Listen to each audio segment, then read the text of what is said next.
In this video, I'm going to show you how to make a pulsing button on Wix. The first thing I want you to do is to head over to your Wix editor and find the button that you want to work with. In my case, I want to work with this menu button right here.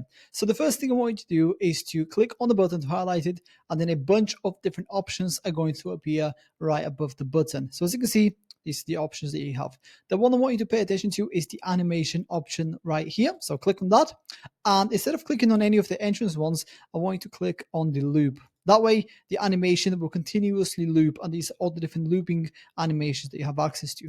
The one you want to click on is the pulse animation right here. So once you've selected it, click on customize, and here we can basically customize the motion style of the pulsing, the duration of each pulse, and the delay between the different pulses, obviously because there is a looping animation. So for this example, I'm going to set it to super low here so that it pulses very fast, and then the duration of each pulse will be half a second ish, just like that. And then I want it to be moderate intensity right here. So then I'm going to go ahead and preview, and let's see what it looks like. And there you go. That's how to make a pulsing button on Wix. If you have any questions, please let me know down in the comments below, and I'll do my best to help you out.